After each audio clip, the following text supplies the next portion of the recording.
Sure, sure. So I'm originally from Houston, Texas.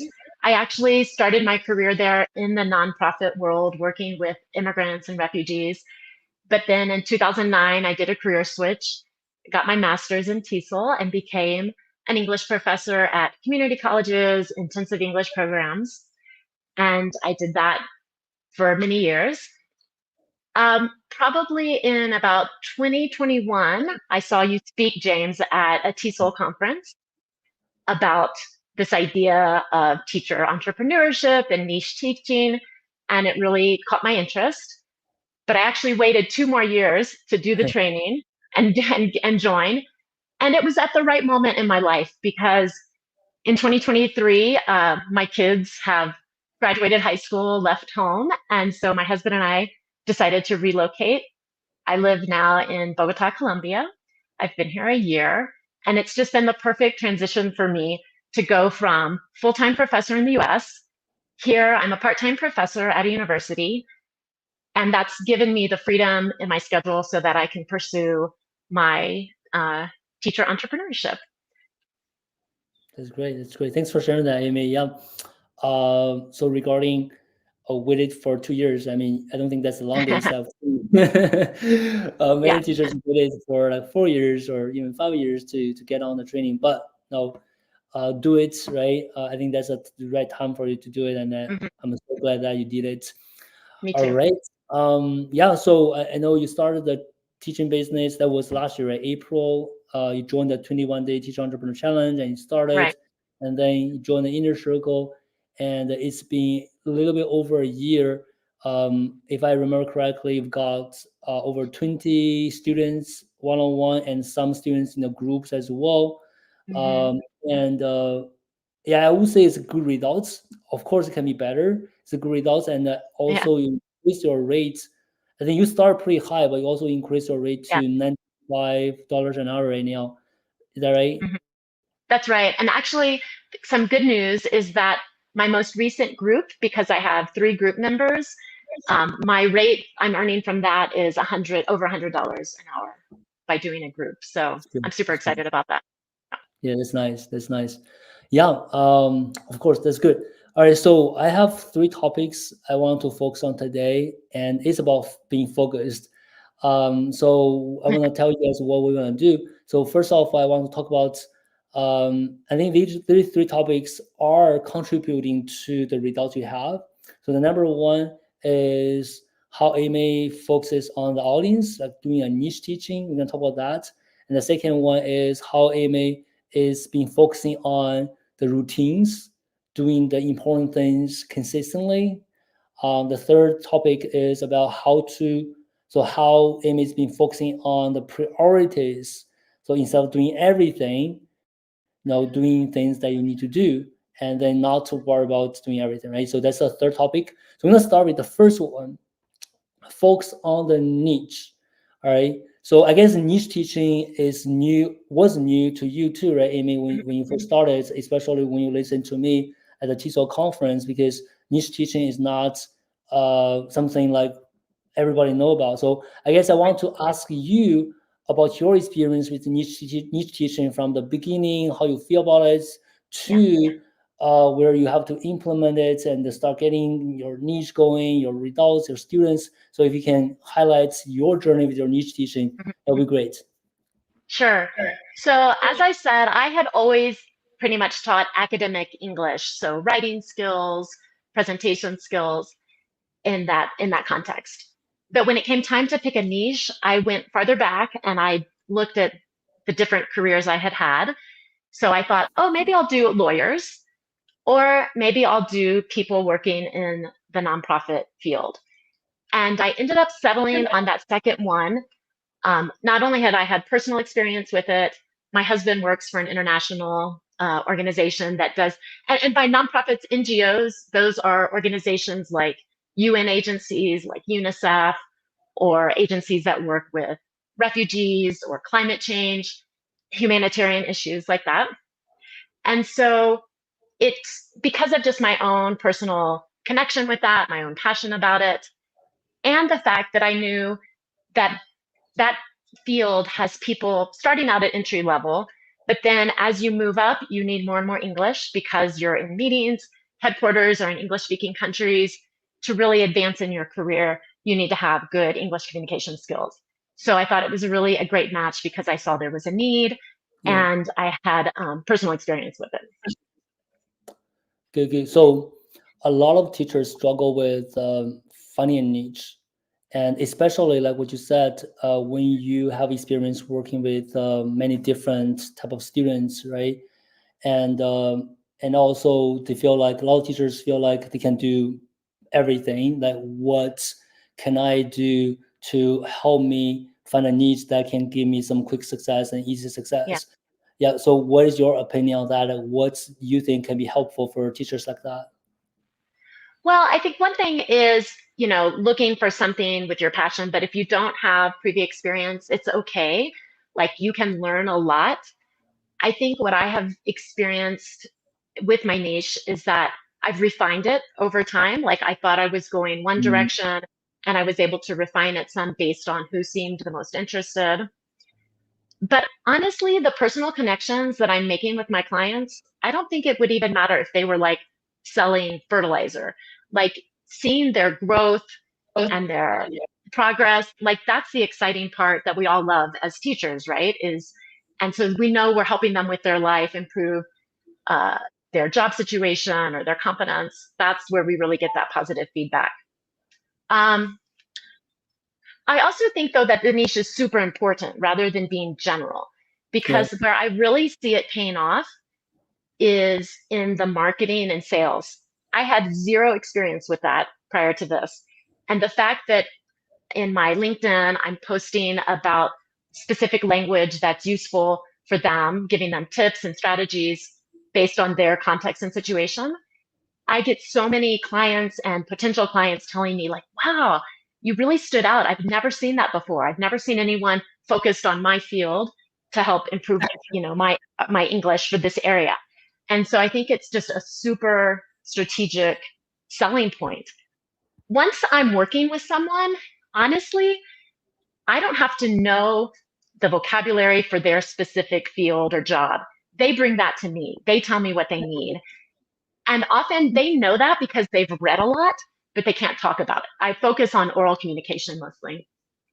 And so I'm teaching them skills and strategies about presentations that I was using some of it with my students in the past. Of course, the things I know about pronunciation, grammar, how to learn vocabulary, those things I can apply. So honestly, the niche has been, for me, most important to help me be effective with my sales and marketing. Yeah, I'm glad that you mentioned it. So let me ask the audience right now. So, um, who's kind of not familiar with the niche teaching? Niche teaching is new to you. Can you say, let us know? It's niche teaching is new to me. And if you have any questions about niche teaching, we can actually talk about a little bit more about niche teaching. And if you are already doing niche teaching, let us know too in the comments if you're already doing niche teaching. And if you are okay, feel free to share your niche with us as well. All right, so just going back to what you shared earlier, Amy, I think one important thing I really want to emphasize a little bit more is the fact that the whole journey or the whole experience of doing niche teaching is also a process of refining the niche. So I think a lot of teachers get stuck at first because they really want to get that clarity on who exactly I'm helping, what exactly I'm doing. So that clarity, and they don't have it, then that got them really worried and really got hesitant, right? But what you said was you actually getting more clarity as you are doing it. Is that right? So like, Absolutely. yeah, yeah, Absolutely. Yeah. And that's a combination of what people are asking for and what I'm able to provide. So, for example, like I really want to focus on speaking skills, not writing. But in the beginning, I was like, sure, I'll do writing with you. And over time, I've been able to kind of say no to that and really focus on the oral communication skills with people. yeah. And not only having clarity on who they are, what they want, Hmm. also getting clarity on what you want to offer, what you want to Yeah. do in your business. And all of this came from the fact that you're doing it, right? You are doing it, Yeah. you're Yeah. getting in touch with people. I guess that's one thing I keep reminding teachers. You won't get a clarity, and you need to actually take action to do it first to get a clarity. Yeah. And just a That, point on that, I just like, I did the challenge in April. My last day of classes was around like May 10th. So I just like May 15th, I'm starting. I'm going to start following the steps. And honestly, my first few clients, I think I got in maybe one in June, one in July. And what I did with them is not what I'm doing with people today. The first person, she wanted to do interview skills, which I also work with people, but uh, I was like, okay, I'll do it, so like I was flexible in the beginning until I could really, tune in on what was going to work. yeah, absolutely. All right, so we're gonna talk a little bit more about niche teaching before we move on, because this is the fundamental. And as Amy said, niche having a niche, doing niche teaching has benefited so much on marketing and sales. And one of the things when we say, "Hey, Amy has increased her price to $95 an hour," a lot of people would wonder how, because because in the current market, we're talking about like $10 an hour, $15 an hour if you work as a general teacher on Uh-huh. platforms, right? I mean, Yeah, yeah. And I mean, I get rejected at that price for sure. But I think I started probably a little too high.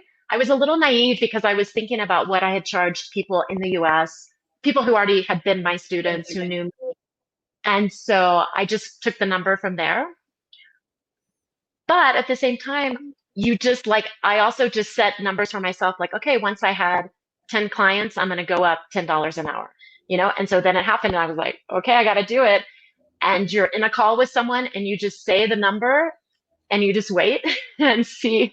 Yesterday, I had someone tell me, oh, that's reasonable. And I was like, all right. But yeah, so I think it's like this combination of confidence. You have to believe in yourself and what you're offering. You also have to calculate, sure, it's $95 an hour face to face, but what about my prep time? What about the feedback I'm giving you afterwards? We are offering a lot. And if it's helping them advance in their career, it's paying off for them as well. absolutely, absolutely, yes. And I can tell you that teachers who charge $20 an hour, they also do prep, they also give feedback. No, they're Yeah, not doing right. anything less. Because having a niche, really, like what you said, when people have the impression of, oh, I didn't know anyone actually talking like work with people Hmm. like me, exactly. So that feeling, that impression already set you apart from general teachers. So that's how people see you as expert, right? Hmm. As opposed to, so somebody can be easily replaced by teachers who Right, were much cheaper. right, right. It's good. Yeah, so seeing some comments, Emery said, I'm learning a lot about you, Amy, that I didn't know. You guys know each other? I know Yeah, Emery yeah. in Yeah, Mexico. no, we met through the inner circle. It's like a really nice place where I've met some friends and we support each other. So, Yeah, we got quite a few teachers in Mexico too. And I know Emery met Steffi too. Steffi's mhm, comment is great freedom for teacher to be able to choose what they want to teach. Exactly. I think yeah. that's related to the point where you said as you go and then you decide, okay, I'm not going to offer that, right? So at first you Yeah. basically do everything, then later on as you're learning about yourself as well, your Hmm. business and your niche, and then you know what you want to choose. Not only learning about your niche, their problems and everything, also your business, what you want to Right. offer. Yeah. And Steffi, I was in Mexico. Yeah, I remember. I don't know. Did you join their gathering? I see No, pictures from no, no, no. didn't get to. I'm a little bit further away. Okay, gotcha. Yeah. Absolutely. Okay. So this is about niche teaching, and we can keep talking about niche teaching for the entire interview, but we're gonna just move on. And if you guys have more questions, I know a lot of people watching right now. If you are new to niche teaching, you have questions related to niche teaching, make sure you can let us know in the chat. If you are doing niche teaching already, also comment and let us know and tell us your niche. Feel free to do that. Okay. So this is the first one, and I want to talk about because it contributed to your success, having a niche that help you with the marketing, with the sales, helping you understand the business, right? A lot of aspects in the business. And I think this is very helpful for teachers who are much early on when they try to start thinking about, okay, what I can do for a business, how can I get my own students, how can I also charge much higher rates, niche teaching, okay? So the second topic is more for teachers who are already doing it, who are already in the process of doing it. I'm seeing a lot of teachers who've already done the 21 challenge, who are already in our inner circle or in other programs. So, and I really appreciate that the part you mentioned to me, Amy, that being able to focus on the routine, focus on the activities, and the word you use is to discipline yourself. I want you Yeah. to elaborate and talk about that part.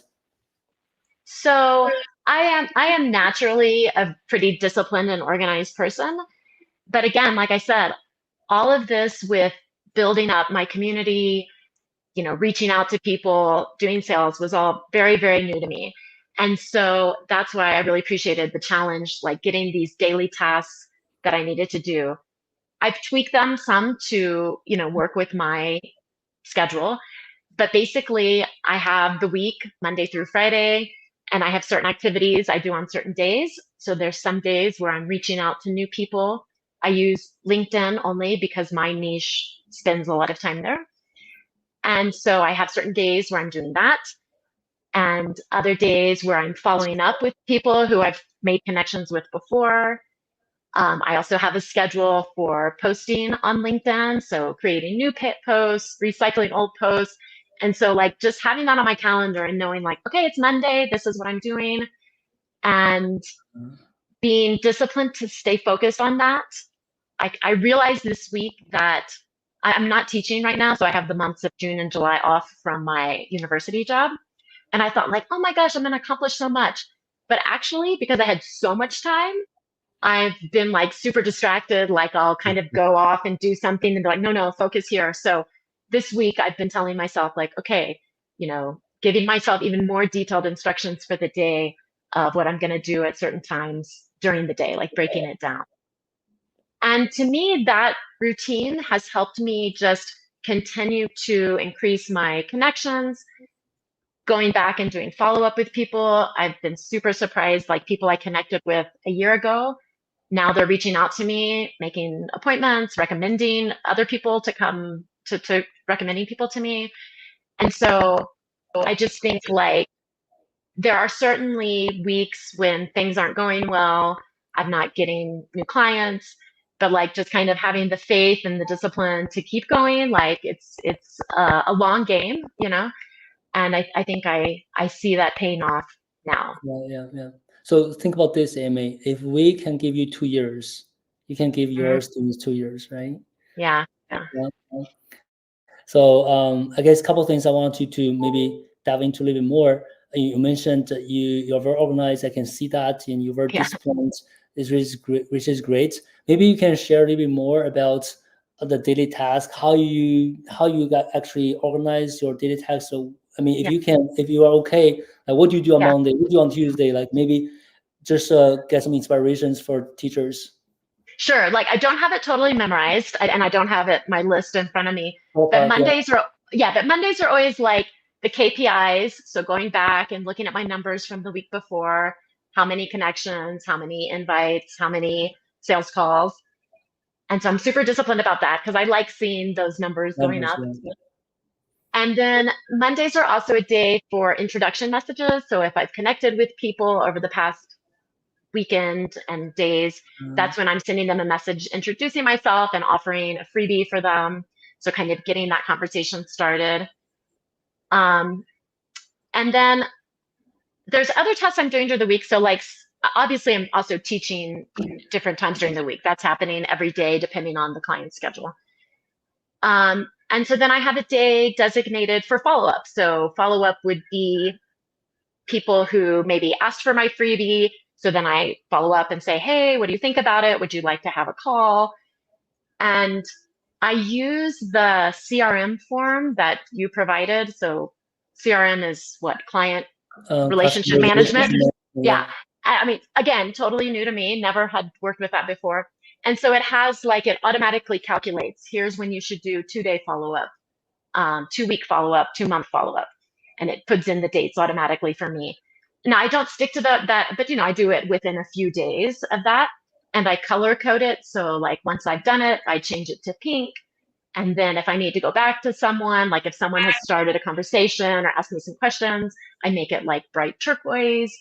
And so that to me is just like my Bible. And I'm very disciplined with it. And now I've been, okay, so back to the schedule.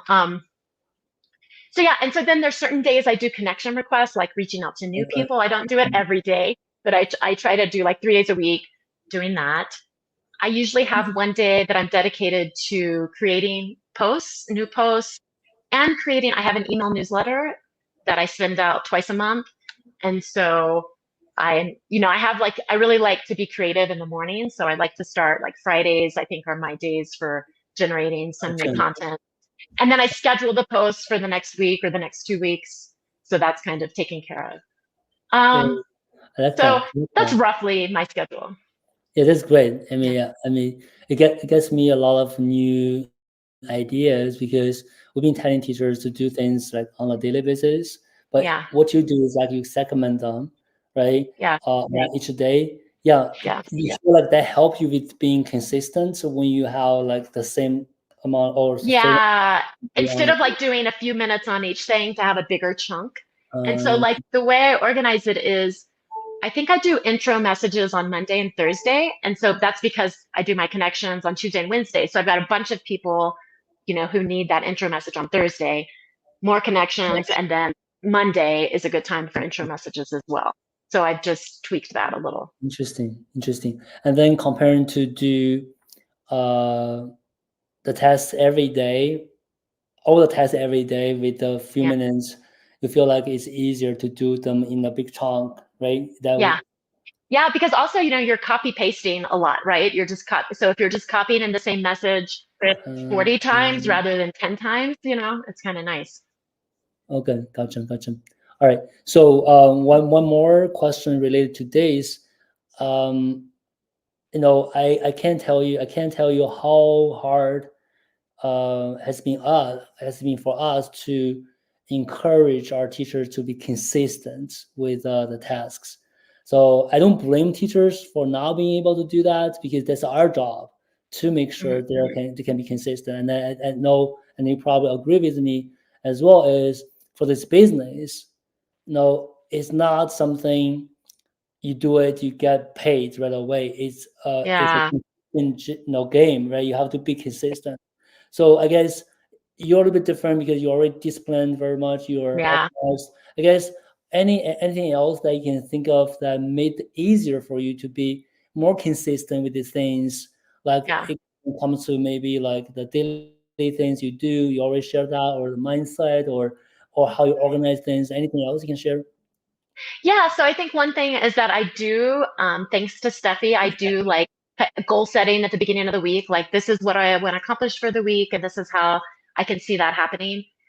I think I just see the results, and it's why I Yeah, stick with the discipline. Um, I had a thought. I mean, one thing, I'm hoping that I can hire a virtual assistant to help me with some of those mundane tasks.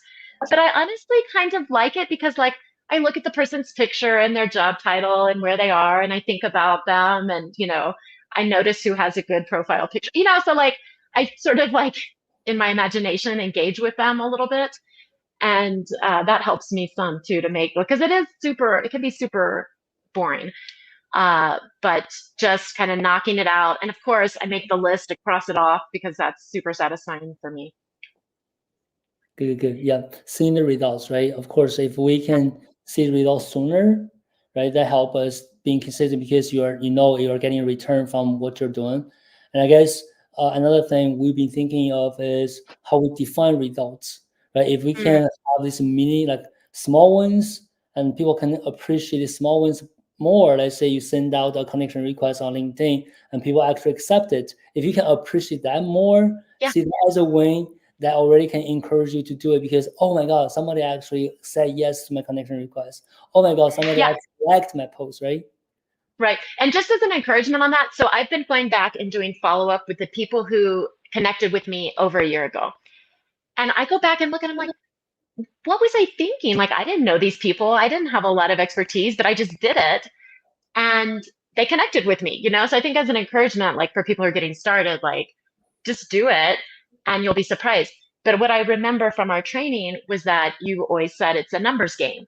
Like you've got to have a big group and then it narrows down to the people who are going to have a conversation with you and then the people who will take a call and then the people who will hire you. And so that also helps me just thinking like as a percentage that final, client, it takes a lot of people to get there. And Yeah, so by yeah, adding more people every week, that keeps me going. yeah, absolutely. So it might take a few months to get that one client if you're just starting, right? But if you're looking at the wins, like the fact that you were able to do that, if you can appreciate that more, Yeah, it's already kind of a wins to everyone. Then you get more wins that can encourage you to take consistent action, keep going.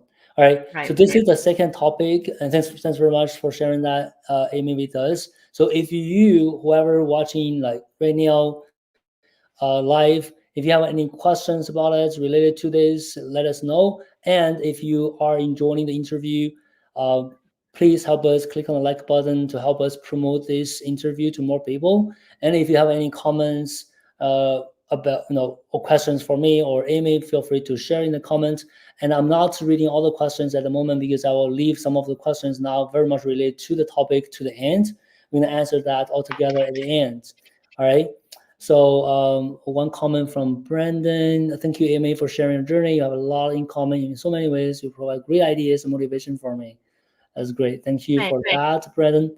Brandon, yep. Okay, so we're gonna move on to the third topic. Still being focused. We talk about Hmm. focusing on this niche. We talk about focusing on the routine. That number three is about focusing on the priorities. So one thing you said, Amy, which was very inspirational to me, is you got to you can't get caught up. And I think that word by word, you don't get caught up for doing everything, right? Yeah. So maybe you can talk a little bit more about this with us. Yeah, I think that it's like two parts. So one was what I mentioned is just like your priorities for the week, right? That okay, this is my goal. I want to try to get one new client. I want to connect with this many people and like what's going to take me there.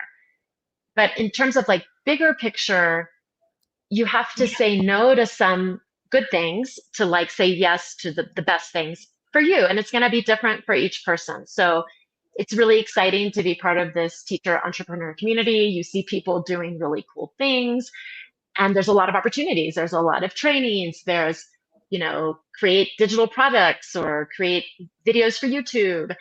And it's easy to get caught up in that excitement and think like, I want to try that. I want to do that. And so for me, there's been these moments where I've had to pause and realize, like, okay, that's a great opportunity, but that's not where I am right now. That's not important to me right now. And really focus on, for me at first, it was building my one on one. And then I saw people doing groups and I was like, okay, but I waited about 6 or 7 months before I tried my first group. And now I'm looking to like try membership. So, but along the way, I mean, I've definitely done too much at moments and then had to reprioritize. So I think that's that area of prioritizing, and then it's also prioritizing with your contacts and your clients because you will have people reach out to you who are not in your niche or who's like I had someone so dear, but her English was just too low to work with me, and I was like trying to figure out how am I going to do that, and I was like, wait, that's going to take so much time creating basically a whole new program, new materials for her. And so having, sometimes having to say no to things is hard, but it really helps to have a clear vision for like what you want to accomplish now and be like, hey, I can do that later. Like there will be time for me to do other things, but right now, I need to focus on these key things. Okay. I like what you said. And then there's another two questions I'm gonna ask. Number one is it seems like, at least for you, what's been helping is really knowing what is more important, what you need to do next, what's your priorities. So how do you figure out that? How have you been doing to figure out what your priorities are, right? Yeah. So at my 1 year anniversary, I took a whole day. I blocked out my calendar and I was like, I want to analyze like what I've done, what are my goals. And so I really took a lot of time to identify like what are my priorities. So like taking a whole day, that was a big deal for me. It was also great. It was great to reflect on everything that I had accomplished as well. And one of the things I identified was, okay, I need to take like one afternoon a month to check in with my priorities. And so I've got that on a Wednesday afternoon, again, on my calendar. I'm very committed. Also, I guess that's another aspect of organization is using my Google Calendar. And that's, just when I take that pause to reflect and observe. And I mean, I'm not always sticking to my priorities, right? I can notice like, oh, Amy, you said you wanted to um, really work on groups. That was the thing I just spent my chunk of time on was my CRM is super organized for one-on-one people, but for groups, it was super chaotic and messed up. And so like just taking the time to be like, okay, groups is a priority for me right now. I can earn more money doing groups. And so organizing my, like, how am I going to reach out to people? How am I going to follow up with people? So that's an example of I had to block out that time and put it on my calendar so that I would pause from like that daily regular routine and look at the big picture again. Gotcha. So I guess take some time, really think and then reflect, right? I guess a lot of teachers get really busy at catching up, like doing Yeah. things, never like stop and rethink, okay, reflect. Am I doing the priority list right now? Am I doing the thing that actually help me get my best results, whatever it is, right? So take a break, like take one day off. And I think the first thing I would say, actually celebrate, right? I really like that post you made in the inner circle, like after 1 year, this is my anniversary. Hey, this is my reflection.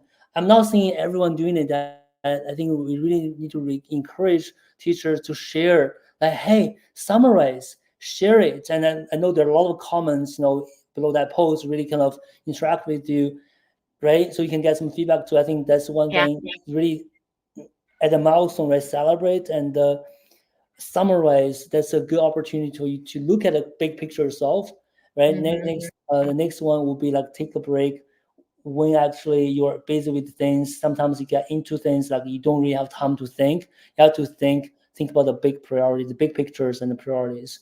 Okay, so Absolutely. anything else that help you like see the priorities to really know, okay, this is something I wanted to do and I need to focus on that. Yeah. Anything else? Well, I mean, I think one thing is mindset and self-awareness. So, like you said, we kind of can get caught up in just the, activity. And then if we can just pause, like just build that into a practice, a mindfulness practice where we're like, oh, wait a second, I'm getting distracted right now. Like you do have to be self-aware because there's no one, I mean, you don't have a boss telling you what your tasks are for the week, right? You're deciding what you're doing, which is exciting, but it's also easy to get overwhelmed or off off the path. And so you do have to develop some self-awareness of like, oh, I'm feeling like panicked and stressed right now. What's causing that? Oh, is it because I have like 20 tabs open on my computer and I'm jumping around from task to task? So that is helpful to me as well. Yeah, yeah. All right, I guess Steffi is taking notes. So I guess so Steffi is working really hard to improve our program quality and making sure we can better help teachers. I think one thing, Steffi, if you are taking notes, I really like the part Amy mentioned, self-awareness. I don't feel like we're mentioning that enough. Like you do need to aware, right? If you're getting burned out, if you're getting like distracted, what happened to you? How can you get better, right? We cannot ignore that because at one point, everything gonna break up, right? Break up into pieces if you don't really take care of yourself, take care of all these things. Self-awareness is another good part that you said. Okay, so back to this topic, we talk about focusing on the priorities, and I guess number one thing, you need to know the priorities, right? Yeah. So number two, I like the part you said you need to know how to say no. You need to say no two things because there's so many shining objects, right? Shining Yeah, yeah, objects that attracts you. Oh, it's so cool to do that. It's so cool to do that. And you can blame me because I always introduce new things yeah, to our community because I'm excited and I know some people can benefit, but it's not for everyone, right. right? I guess along these lines, on that topic, like what you can share a little bit more how, for teachers who are really struggling with that, they're easily get distracted, they're easily saying yes to everything, then end of the day they were like, oh my god, I can't do any of these things. And what's your like takeaways or a secret weapon like that you can share with Yeah. us to help these teachers? Well, I think like one reason we do it is because if we're feeling discouraged, something's not working, we're like, okay, well, maybe I just need to try this. Maybe, and so again, that kind of goes back to that long game of like doing what you're committed to, like doing it well. Of course, we can change course, but not changing too quickly. And I think like that would just be, all these opportunities and trainings, like just pausing before, signing up for something and really thinking, okay, where does that fit with my goals for this month? Is that something I can say yes to, but later? And yeah, I don't know. I don't know any other advice in terms of how you say Okay. no. But again, it's like the self-awareness, like, wait, Amy, you're already doing this month, do you really have time for that? And just kind of being realistic, looking at your calendar, like, because I think it's interesting because like I've committed to taking the time, the hours each day for like those daily tasks. Like I'm not going to have time to do several trainings a week, right? Yeah. So, yeah, but it's hard. It's hard to say no because it is attractive. But also, like I've Yes. heard you say, like, hey, everybody's on their own path, on their own schedule, and so just reminding yourself of that is Yeah. helpful. Not comparing Yeah. yourself to Yeah. others. Yeah. Yeah, that's something I recently started doing when I introduce new things. I always say, hey, make sure this is what you need. Mm, And if this is your priority, listen, we have this opportunity. So I guess keep reminding teachers that, you can always get on it in the future when you're ready, right? And then yeah, that's one of the things that happen to everyone, not only teachers, myself included, everyone gets to keep buying books, keep getting yeah, courses, right? And then what happens is they're just gonna stay on the shelf. They're gonna just stay on your computer, then you just don't have time for it, right? So knowing the yeah. priorities and really follow it and say no, say no to things that are gonna distract you. All right. So this is three topics. I hope you guys liked it. Yeah, if you liked it, please comment in the chat, Lexus. Let us know which topic you like the most and what's your takeaway so far. You can share that. I'll read a couple of these when you share them. And in the meantime, if you haven't liked the session, please give us a like. Help us promote the interview. Thank you very much. So the last part of the interview, we're gonna move on to just a quick summary, and I want Amy to talk about maybe a one or two like mistakes. I don't want people to feel like, oh, Amy, you're doing so great, it's just like Yeah, success all along. It's not. There are so many no. mistakes. Right? Maybe you can share one or two mistakes you feel like that can be inspiring for teachers, and hopefully they don't make the same mistakes. What would that be? Yeah, so I think one mistake I made was starting with too high of a price in the beginning. And I think I would have gotten a few more clients in the beginning, and I could have gotten a lot more feedback from them about things that are important to that niche. So it would have helped me with my sales and marketing. One suggestion that you made recently to me that I've implemented is having a shorter program. So my one-on-one, I still offer as a 10-week program. And then I was doing my groups as an 8-week program. And you were like, hey, split it in half, which made perfect sense. It was like so easy to split in half. And so now I've got a lower price offer for people and a shorter amount of time because people are busy. So time is actually hard for them sometimes to commit to that. And so I think that so just having a little more variety in what I was offering in the beginning, maybe a shorter program and a little lower price to get some clients on right there in the beginning. And you can always go up, and you should go up. But I think that's one area where I would do things differently. Yeah. I'll comment on that one. If you have one more mistake, you can share. Yeah. I'll comment on that one very quickly. So right now, I know you took the challenge in April last year. Actually, in September, we did a lot of training in the Yeah. challenge. And right now, we actually ask client to even get the first 3 students for free for like a mini program. Oh, So because wow. we do see a lot of hesitation for teacher even start doing it because they don't feel like they are good enough for their needs. They don't feel like they can charge that much. So we actually say, hey, if you have a lot of hesitations or challenges even to get started, you can even offer it for free for the first 3 students. But there are mini programs like 3 sessions, right? And Okay. then in return, they're getting testimonials. And one of the clients I talked to, he actually got 2 already recommendations on LinkedIn, and he said this to me. That gives me so much confidence, and I feel like I'm ready to charge it. So that's what I need, right? That's the number one. And also, it just gives people some context. I think, Amy, you started at $80 an hour, right? So Yeah. that's what you mean is a little bit too high. To me, it is too high, especially if you are not that much, you don't have a lot of experience in this niche. So what we recommend is you can start with $50 an hour, which is already kind of above the average rates people are charging, and then start building from that, right? That's what Steffi said. She started at 50, then just increase, right? $15, $10 every time, and then you can increase the price. And that's related to what you said. The confidence is not about the price; it's about your confidence in that price. All right. Just want to comment on that, just to give you a little bit context to teach to people who are watching. Do you have another mistake you want to share, or? Yeah, I mean, I think another mistake is just sometimes it kind of goes back to like that shiny object thing, or just sometimes we think we know what people want and then they don't. So, like, pretty early on, I started a free conversation group. I mean, who wouldn't want a free practice conversation group with people in your field? But like, it just didn't work. And I was, week after week, maybe like 2 people, 1 person. And so to me, it was an example of, I had this great idea. I tried it. Like, I don't regret trying it, but just being aware that, people, maybe they were busy.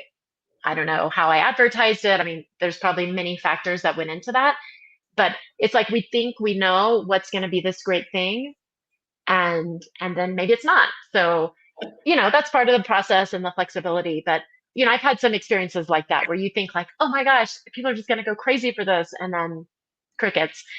But I think it's all learning. Like, to me, that's kind of one element about this whole process that's been surprising and exciting, is just all the personal growth. Like, again, all the things I've learned, all the things I've become brave enough to do. Like, it's really amazing. And so, I don't know how long I'm going to do this for, but like, I never thought I'd be an entrepreneur. And here I am. Like, people are paying me for my expertise and I'm helping them. I mean, it's really fantastic. That's good. That's good. Thank you very much for sharing that, especially the last one. Amy. Yeah. All right. We're getting close to the end of the interview. We do want to leave some time for questions. So now, if you have questions for Amy, for myself, anything related to what we talked about today, the niche, the focus, feel free to leave it in the comments, and we'll try our best to answer as many as we can. In the meantime, I do want to remind you, especially the one who joined us later, in the interview about our events, our future upcoming events, the workshop we're doing about Canva and AI, how to use Canva plus AI to create teaching materials. I know teachers spend way too much time to create material. That's why they want to buy ready to use. But if you can have the skills to use the tools that save you so much time to create teaching materials, you can even get better materials, okay? And then your students going to get better results. And you can even sell them in the future, making passive income. So if anything I just shared resonated with you, make sure you get on this workshop, okay? create teaching materials in minutes with Canva plus AI. And you come to this this link I will share with you now one more time. Our event homepage. Make sure you bookmark it, and then you will come here, then click on register. Then it will take you to the Zoom register page. Just put your emails and the names down here. Then you will receive the link to join us live. And if you cannot make it, we'll send you recordings. Okay, recordings after the webinar, so you can watch it when you get time. All right. Just make sure you join this one. And then there's one more session. Steffi gonna run. I think next week, June 24th. Another episode of Teacher Mindset Matters. So we mentioned mindset a few times in this interview already. I can tell you, you need a right mindset to do almost everything, to stay focused, to overcome your imposter syndrome, your perfectionism, to have the self-awareness, right? A lot of things we mentioned today. Here's the link to edit your calendar, your online calendar, and this is the link to watch on YouTube. It's on the same page I just shared with you in the chat. Okay, so that's all I'm sharing here. I'm trying to see if there are any questions from you guys. Any questions for me or Amy? Let me share the link here on LinkedIn. So the LinkedIn comment is not synced. Okay, that's why I missed some of the comments on LinkedIn. So Monica on LinkedIn said, I'm doing niche teaching now. I offer conversational English courses to companies that employ Spanish speakers. Wow, that's great. Thanks for sharing that. Monica, if you are still watching, great job, okay? Any other questions? And if we go back, I think there's some questions from Anne-Marie, very specific about your DMs. So Anne-Marie asked a question about what's your best DM that gets a response? So Oh DMs, my gosh. like messaging. I don't know. Do you want to answer this question, or you're just privately saying I mean, her? I don't think I have a best DM. Like I've tried different styles over the years. To me, like being sincere is my kind of the way I am. So, you know, expressing interest in people and yeah, I don't think I have like any secret sauce to that. Yeah, I guess another thing is knowing that even if they don't respond to you, it's fine, Yeah. right? Yeah. No, I mean, it's like mind blowing to be like going through all these old contacts and realizing how many people never replied to me, you know? I'm like, "Oh, but it just the right people do at the right time." And now that I'm following up, people who never like a year ago never replied to my DM, now they are. So it's like the right time for them. And I think seeing my own personal like it took me 2 years to join the teacher entrepreneurship challenge. Like I realize for lots of the people I'm connected with, it's not the right time, but I'm here when they're ready. Yeah, absolutely. That is important. So then you are less anxious, less disappointed. If people don't respond to it, it's fine. Yeah. It's just Yeah. not the right time, right? People are busy, and this is not the only thing they worry about in their life. Right. Right. It's, so just be genuine, be sincere, and that's what you said, Amy, and go there and help. And nothing's gonna go wrong if you do that. So another question, Amy, how did you market your services when you were starting out? Yeah, so I just followed the Bowie strategy model, which is basically I used LinkedIn to connect with people in my niche. Like I searched for them, found them, sent them an introduction message. At the same time, I was creating posts on LinkedIn that, you know, offered some like, here's 6 phrases that can help you in a NGO meeting. And, you know, worked on creating those posts. I did personal posts, you know, just about me introducing myself and, you know, just following up then and then creating a freebie. I think that's like super important. So I used the small talk freebie that you guys provided. I tweaked it for my niche. I later added on phrases, like people wanted specific phrases. So I have like 37 powerful phrases for small talk. And yeah, that's basically what I did. And just over time, as I got more clients, then I was able to create more content because I mean, literally, I will have a session and I'll take notes and then I will create a post based on what we talked about, you know? Yeah, So someone said recently I had a post about people who talk too much in a meeting. What can I do if the person's talking too much? And so the client told me their ideas and then I just created a post, with some phrases to use That's for great. that That's great. situation. That's great. So yeah, Deanne said, Amy, thank you. I admire your structure and thank discipline. you. Thank you. uh, all right. Yeah, Steffi liked the idea of celebrating. Yeah, go ahead. Mm. Amy. Oh, I was just going to add, I think accountability is a nice way. Like if you struggle with discipline, like having a friend Yeah, in the group who you encourage each other and you check in with each other, I think that's a way that people can get that help with discipline because it also it's great to have someone to, you know, complain to or brainstorm with, but also just to check in on that could be another way people could accountability. Yeah, accountability. yeah, Yes. If yeah, you have a hard time disciplining yourself, then ask for help. And that's why we have yeah, communities. We have yeah, accountability partners, right, to help you. Yeah. yeah. I guess there's a question from Steffi, a good one. What's been your biggest win, Amy? Oh, okay. Oh, thanks for asking. So I have a client. She is from Costa Rica, but she lives here in Colombia, and she works for a reproductive rights organization that's like fighting for those things in Latin America. And she hired me for the 10-week program. One of her big concerns was she had a presentation coming up in Mexico in English in June. It just happened. And so she wanted help preparing for that.